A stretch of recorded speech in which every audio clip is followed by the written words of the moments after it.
Okay, so we're going to talk about the Fermi paradox. It's a very interesting subject. I'm a big time space nerd, and it's something I've given a lot of thought to. So, the Fermi paradox was postulated by Enrico Fermi. I think he was working for the Manhattan, underneath the Manhattan Project back in the 40s. And apparently, the story that I remember hearing is that he went out one night after working with a colleague. I believe it was a female physicist that he was with, and they were having this, deep intellectual discussion. Two physicists having a very interesting discussion, and it moved on to extraterrestrials and life in the universe. And Enrique Fermi simply, according to the story, he just went like this. He just looked up to the sky. It was New Mexico, probably very clear sky, a very nice visibility of the sky. And he said, "Where are all the aliens?" You see, because consider this. If the human species, let's say we survive the next couple hundred years or whatever, and we start sending out, we figure out some form of propulsion that could move spaceships at a significant fraction of the speed of light. Let's say 10% or 25%. I couldn't imagine anything going faster than 25% in the near future, but let's say max 25%. Then at that point, we would be able to put together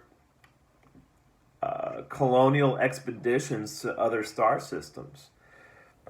So if we started sending out colony ships to different star systems, probably the first one would be Alpha Centauri, which is actually a triple star system. But let's say we send something to Proxima Centauri or one of the two main Centauris, A or B. And then we're probably going to send something there's several other stars that are within or close to 10 light years away. So it would be feasible. It wouldn't be easy, but it would be feasible for us to set up colonies in these star systems.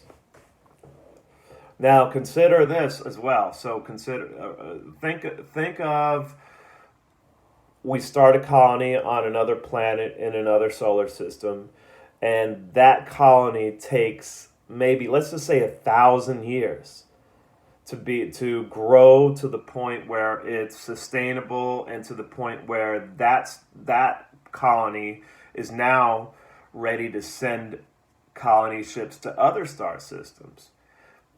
So if you envision that, it becomes an exponential growth in the distribution of human colonies in the galaxy. So if we just go on the premise that we're going every 1,000, we send a colony ship to another star system, let's say Alpha Centauri. That colony takes 1,000 years to become large enough and sustainable enough to the point where then they start sending out colony ships to other star systems. So as far as I remember, from what I've heard and from what I've read, you would have the entire galaxy, if that was the rate at which you were colonizing the galaxy in that manner, the growth of distribution of colonies becomes exponential, and within a relatively short period of time, you have the entire galaxy, every possible candidate for colonization is colonized within a couple million years. I've heard 2 million years. Well, it doesn't matter. It's a short period of time. Let's say 2 to 10 million years. That's a really short period of time in terms of cosmological timescales. And if we think about the universe, as far as we know, is something between 13 and 14 billion years old. Okay. Now, a lot of people believe, a lot of scientists believe that in order for, it would have taken a few generations of star development in order for the heavier elements required for life to be produced. So stars are basically created by gravity. Fusion occurs. Okay, some of those stars are really big and they end up exploding in a supernova. So a lot of people still believe there's been arguments to this, but and there's been other sort of mechanisms that people have brought up, but that's considered one of the main reasons that the heavier elements are produced in the universe. That's where all of our heavy elements come from, is from supernova, according to the current consensus. Although, like I said, there are other sorts of things being proposed, neutron stars, all sorts of stuff. But so it would have taken several generations of stars. Now, consider a star on average lives for about 4 billion years. Like our star has been around for four. I think the average star like our star would last like 10 billion years. But it would have taken several generations of larger stars to coalesce, do their thing, then explode into supernova to create the heavier elements. So let's just consider that the earliest possible development of life occurred 5 billion years ago, because life started to appear on this planet 3 billion years ago. So consider maybe the earliest possibility the most likely window for life to form was starting 5 billion years ago.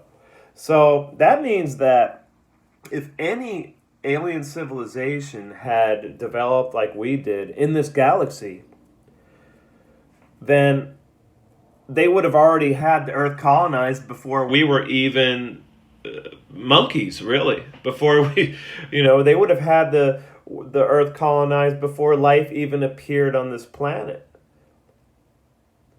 So the problem with the Fermi paradox to me is very simple. I mean, a lot of people try to find other solutions to it because the real solution is so disheartening, but it's pretty simple to me. It's pretty much non-arguable what the solution is. The solution is simply that most intelligent life forms tend to destroy themselves, generally speaking, because their technology advances faster than their knowledge of themselves. And they end up destroying themselves. It could be that they do biological experiments or nuclear experiments, whatever the case may be, so that at any given point in time, there might be a couple civilizations in the galaxy, a few of them. I mean, we could have another civilization in the Milky Way, but if it's on the other side of the galaxy, or anywhere actually between anywhere where the center of the galaxy gets in the way, we wouldn't know. But they're going to be rare and they're not going to last long. That's the main thing. So they can spawn anywhere in the galaxy. Then they start, using radio as a means of communication, but within a couple hundred, maybe 1,000 years, they're gone.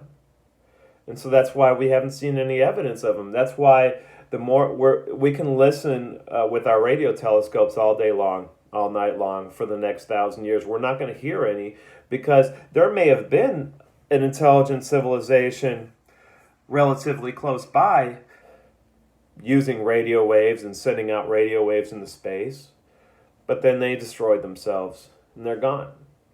So the solution is really quite simple. It's not that big. It's not that hard, but a lot of people don't like to think about it. And it is that most intelligent life, if we want to call it that, or advanced life, tends to destroy itself pretty quickly.